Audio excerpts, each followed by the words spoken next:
मुझे लगता है कि दुर्गेश यहाँ बैठे हैं, अब से लगभग 4 वर्ष पहले गुरु पूर्णिमा के दिन तुलिका भी थी, दुर्गेश भी थे, मैं भी था। और यहीं आज के दिन, और मैं घड़ी देखूं तो मुझे लगता है लगभग इसी समय के आसपास हमने उनका आशीर्वचन लिया था, उनके चरण छूकर। तो मुझे लगा आज थोड़ी व्यस्तता थी, मैंने शरद जी से कहा कि सारी व्यस्तता एक तरफ है, पर गुरु पूर्णिमा का दिन है तो मुझे गुरु जी के स्थान की पावन रज लेने आना है। मेरा ये सौभाग्य है कि श्रद्धेय मंगल नसीम जी यहाँ उपस्थित हैं। उनके चरणों में भी बैठकर मैंने बहुत कुछ सीखा, और ऐसा अद्भुत संयोग था कि कुंवर जी कुछ नया लिखते थे और मंगल जी की उपस्थिति होती थी तो एक बार पूछते थे, भाई साहब ज़रा देखिए एक गज़ल कही है। और मंगल जी कुछ नया लिखते थे तो कहते थे कि भाई साहब देखना ज़रा एक नई रचना हुई है। तो ये जो आपने अभी कहा, ये मिर्ज़ापुर विरज़ापुर सब बकवास है। साहित्य की नदी बहुत अनवरत बह रही है। छोटा मोटा जब गंगा भी बहती है और उसमें कोई नदी नाला आकर मिल जाता है तो वो गंगा गंगा ही रहती है, वो नदी नाला नहीं बनती। तो कोई आ गया है थोड़ा बहुत कचरा दाएं बाएं से तो गंगा गंगा ही रहेगी, और उसमें आप हम सब अवगाहन कर रहे हैं। गुरुजी के मैं कुछ माहियों से बात शुरू करता हूँ। उनके माहियों की किताब आई थी तो शरद जी ने कहा था बोलना है इसके बारे में थोड़ा सा। ये मान लीजिए कि मैं बहुत साथ रहा उनके 30 वर्षों में। मुझे लगता है कि कम से कम 1000 कवि सम्मेलन हमने साथ किए होंगे। और सबसे विशेष बात ये थी, वंदना दीदी गवाह हैं इसकी, कि इंग्लैंड में हम लोग 21 दिन साथ रहे थे। और मैंने इस शर्त पर हाँ करी थी कि मैं इंग्लैंड तब जाऊंगा जब गुरुजी ये अधिकार दे देंगे कि तुम प्रतिदिन मेरे चरण दबा सकते हो। तो 21 दिन तक गुरुजी के साथ रहना, बातें करना, और फिर एक पुस्तक भी लिखी हम दोनों ने मिलकर। शायद ऐसी कोई किताब मेरे संज्ञान में नहीं है कि उसके 2 लेखक हों। सफ़र बादलों का, यहीं बैठकर उसकी प्रूफ रीडिंग की हमने। और 2 लेखक इसलिए हुए कि वो अलग तरह से लिखी गई थी। कुंवर जी अद्भुत थे, क्या कहा जाए उनके बारे में। मैंने कहा 21 दिन की इंग्लैंड की यात्रा है तो थोड़े से कुछ संस्मरण लिखेंगे। तो बोले संस्मरण नहीं, किताब लिखेंगे। तो मैंने कहा चाचा जी कैसे लिखेंगे? तो उन्होंने कहा एक टेप रिकॉर्डर लेकर चलते हैं। तो एक छोटा सा पॉकेट टेप रिकॉर्डर लेकर हम लोग गए। तो यात्रा चलती रहती थी, कभी उस रिकॉर्डर में मैं बोलता था, कभी उस रिकॉर्डर में वो बोलते थे, और बाद में वो रिकॉर्डिंग सुनकर हमने उसको लिपिबद्ध किया। कभी मैंने लिपिबद्ध किया, कभी उन्होंने किया, फिर प्रूफ रीडिंग की। तो कुछ पेजों की उन्होंने की, कुछ की मैंने की। और इसी स्थान की बात है, ये बात पता नहीं अचानक क्यों मेरे जहन में आ रही है। डायमंड बुक्स ने, क्या थे कुंवर बेचैन, मुझे लगता है कविता से बड़ी बात है। डायमंड बुक्स ने वो किताब छापी और कुंवर जी को फिर दोबारा जाना था। डॉक्टर कृष्ण कुमार ने उन्हें बुलाया था इंग्लैंड में। तो उन्होंने कहा कि भतीजे वो समय आ गया नज़दीक, मुझे दोबारा जाना है, तो ये किताब यदि छप जाए 15 दिन में तो ये किताब भी मैं लेकर जाऊं। हम दोनों ने बड़ी तेज़ी से उस पर कार्य किया।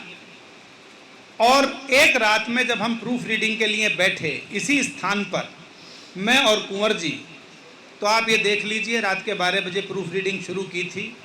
सुबह 3-4 बजे मुझे झपकी आने लगी। तो उन्होंने प्यार से मेरे सिर पर हाथ रखा और कहा कि सो जाओ, तुम्हारे पास जो पेज बचे ये भी मैं देख लूँगा। मेरे हाथ में कुछ पेज थे, वो भी उन्होंने ले लिए। और लगभग 7 बजे जब मेरी आँख खुली तो चश्मा लगाकर वो प्रूफ रीडिंग में लगे हुए थे और बड़े प्यार से मेरे सिर पर हाथ फेर कर बोले सो जाओ, 5-7 पेज बचे हैं, बस काम खत्म हो गया। तो मैं समझता हूँ कि ऐसे गुरुजी हमारे हम सबके हृदय में हैं। मैं आइएगा, स्वागत। हापुड़ वाले भाई साहब देखिए, इन्होंने मुझे खड़ा किया था और ये कहा था कि जब से हापुड़ वाले नहीं आएंगे तब तक तुम बातचीत करते रहना। मैं सुनाता हूँ। कुछ माहिए आप ये मानकर सुनिएगा कि ये भावनाएं आपकी हैं, मैं केवल सुना रहा हूँ। मंच को आशीर्वाद चाहूँगा, तारा जी, हमारे आर्य जी, देव साहब। ये कैसा नाता है बिना तुम्हारे अब कुछ भी नहीं भाता है। अंतिम पंक्ति आप भी गा लीजिएगा, गुरुजी की याद वहाँ तक पहुँच जाएगी। बिना तुम्हारे अब कुछ भी नहीं भाता है, सब रिश्ते तोड़ गए बीच सफर में, क्यों तुम हमको छोड़ गए, बीच सफर में क्यों तुम हमको छोड़ गए। बादल बनकर छाए, बादल बनकर छाए, हर पल ही हमको तुम याद बहुत आए। बोलिए मेरे साथ, हर पल ही हमको तुम याद बहुत आए। और मैंने जैसे ही अभी इधर दृष्टि डाली तो देखना भी भारी हो जाता है। एक देखिए, इस चित्र को भी देखिए आप, एक बहुत अलग तरह की मुस्कुराहट चेहरे पर रहती थी उनके। कहता हूँ, चेहरा वो मुस्काता, चेहरा वो मुस्काता, नहीं दिखता जब तब कुछ भी नहीं भाता, नहीं दिखता जब तब कुछ भी नहीं भाता। अंतिम बंद सुनिएगा। मुझे लगता है कि लोग कहते हैं कि ईश्वर सांचे बनाता है, पर मुझे लगता है कि ईश्वर ने एक ही सांचा बनाया कुंवर बेचैन जी के नाम का, और जब वो सांचा टूट गया तो बहुत कोशिश करने के बाद खुद ईश्वर भी दूसरा सांचा नहीं बना पाया। इतनी सारी बातें हैं कहने के लिए। यदि मैं सही कहूँ, आप डाल दीजिए YouTube पर, मेरे नाम से डाल दीजिए, और जो ऐतराज़ आएंगे मैं उनका सामना भी कर लूँगा। मुझे लगता है कि इन 100 वर्षों में मंच की वाचिक परंपरा में डॉक्टर कुंवर बेचैन से ज़्यादा कोटेबल कवि कोई नहीं हुआ, कोई नहीं हुआ। कितनी पंक्तियाँ अंजू गा रही है, कितनी पंक्तियाँ हमारे मृत्युंजय गा रहे हैं। कुछ पंक्तियाँ हैं बड़े गीतकारों की, फिल्मों में आ गई, लोकप्रिय हो गई, या 10-20 पंक्तियाँ लोगों तक पहुँची। लेकिन कवि दायन ने वो महाकवि दिया जिनकी असंख्य पंक्तियाँ, असंख्य मुक्तक पूरी दुनिया में कहीं कवि सम्मेलन हो, दुनिया के किसी हिस्से में कवि सम्मेलन हो, लेकिन कुंवर बेचैन जी वहाँ शाब्दिक रूप में उपस्थित रहते हैं। शायद इतनी कोटेबिलिटी किसी की नहीं है। और दूसरी बात, दीदी रिकॉर्ड कर लीजिए, मैं जिम्मेदारी से कह रहा हूँ, गुरुजी की के इस प्रांगण में उर्वशी के बाद इस भारतवर्ष की ज़मीन पर प्रतीक पांचाली से बड़ा महाकाव्य 40 वर्ष में नहीं लिखा गया, नहीं लिखा गया। ये बातें लोगों तक पहुँचें और पहुँचनी चाहिए। एक माहिया और सुन लीजिए। हर अक्षर बाँचा जी, हर अक्षर बाँचा जी, नहीं मिला हमको तुम जैसा सांचा जी, नहीं मिला, गा दीजिए सब, नहीं मिला हमको तुम जैसा सांचा जी, नहीं मिला हमको तुम जैसा सांचा जी। दो मुक्तक और दो माही और सुन लीजिए, ये मैंने आते आते लिखे। मत धन की पेटी दे,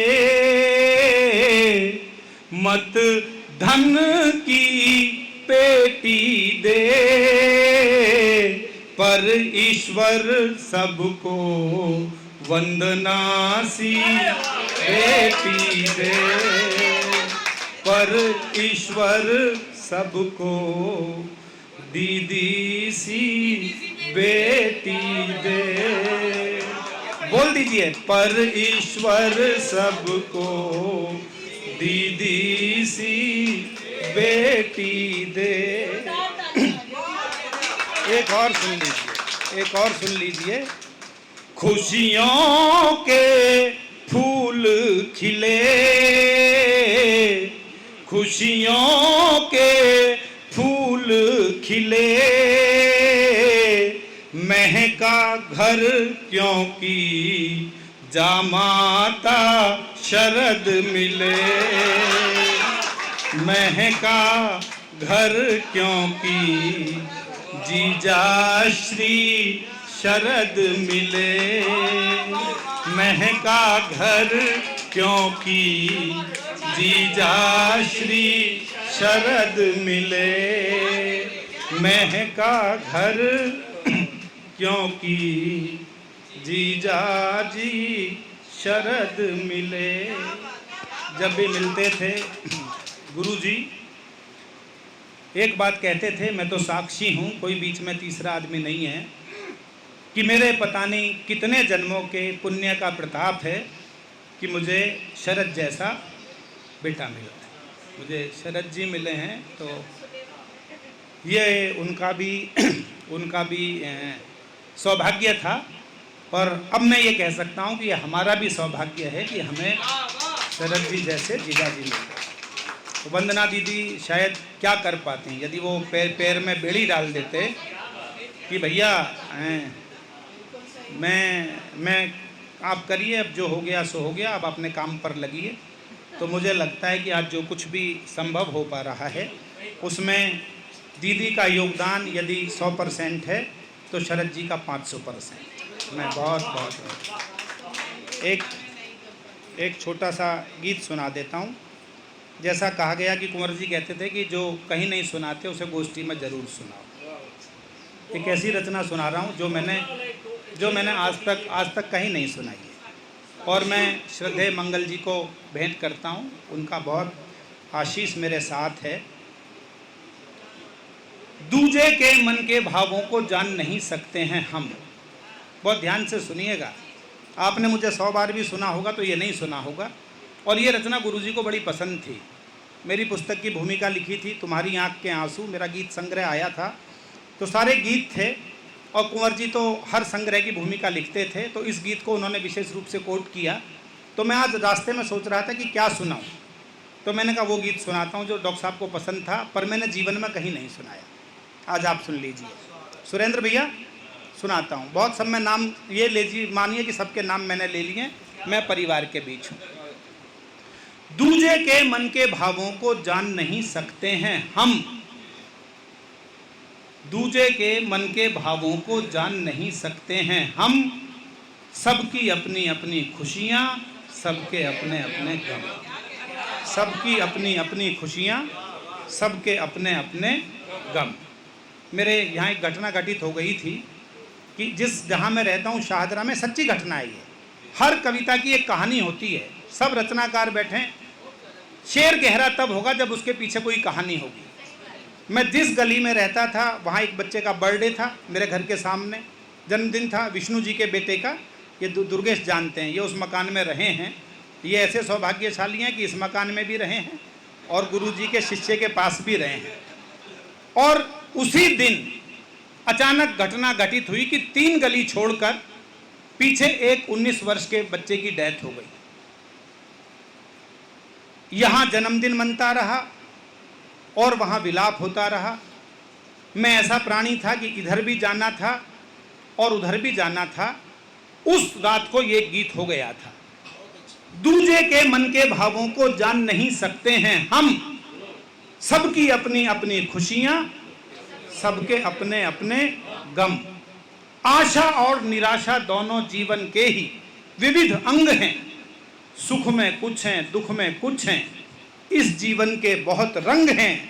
कभी जीत तो कभी कभी ये जीवन ही खुद हार हो गया। अगली पंक्ति अंजू जी और मृत्युंजय जी को सौंपता हूँ, इतना बढ़िया संचालन आपने किया है। कभी जीत तो कभी कभी ये जीवन ही खुद हार हो गया, जिसने सारे रंग ना देखे वो जीवन बेकार। कभी जीत तो कभी कभी ये, मंगल जी भाई साहब, कभी जीत तो कभी कभी ये जीवन ही खुद हार हो गया, जिसने सारे रंग ना देखे वो जीवन बेकार हो गया।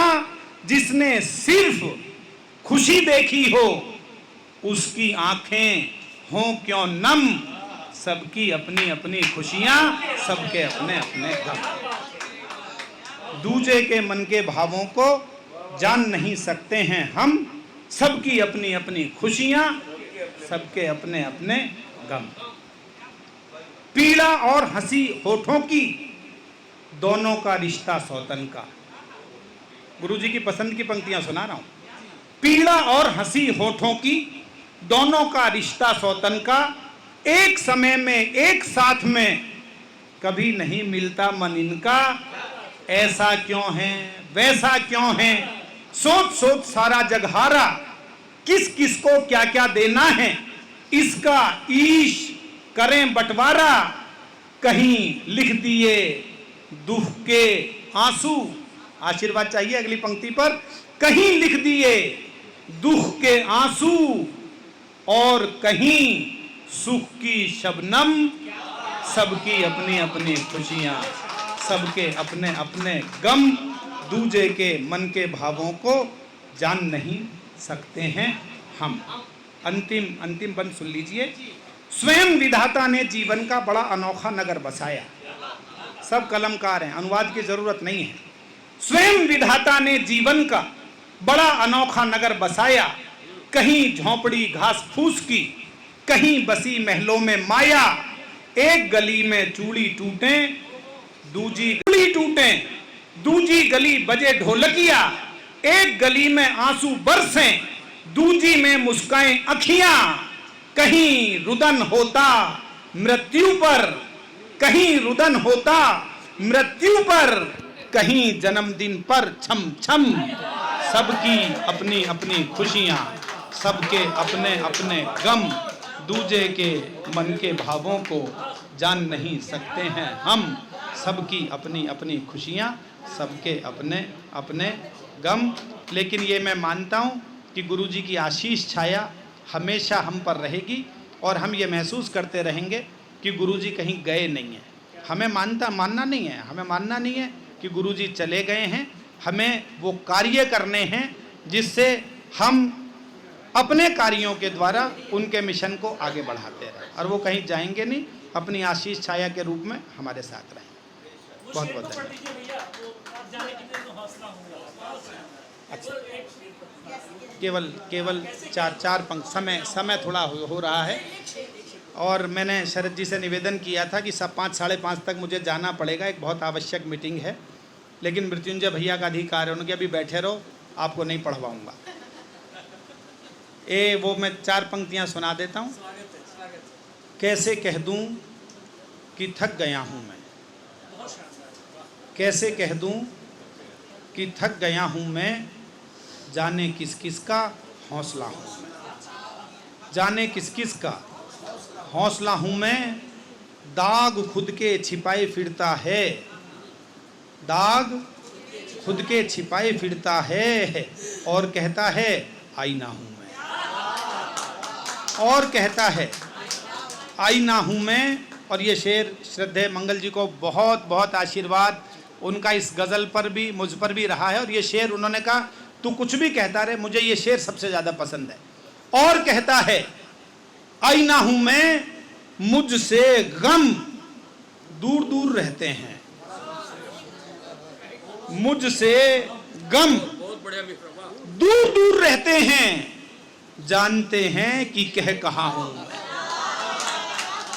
जानते हैं गार्गी, मुझसे गम दूर दूर रहते हैं, जानते हैं कि कह कहाँ हूं मैं। और गुरुजी के लिए ये शेर कहता हूं कि जानते हैं कि कह कहाँ हूं मैं, तू मेरी रूह में समाया है, तू मेरी रूह में समाया है, सबसे कह दे तेरा पता हूं मैं। आप सब कह सकते हैं कि कहाँ है कुंवर जी, तो ये शेर सुना दीजिए कि यहाँ है। कहाँ है कुंवर जी? वहाँ नहीं है, यहाँ है। तू मेरी रूह में समाया है, सबसे कह दे तेरा पता हूँ मैं। तुझको मंजिल मुझी से मिलनी है, तेरी मंजिल का रास्ता हूँ मैं। कैसे कह दूँ कि थक गया हूँ मैं, जाने किस किस का हौसला हूँ मैं, जाने किस किस का हौसला।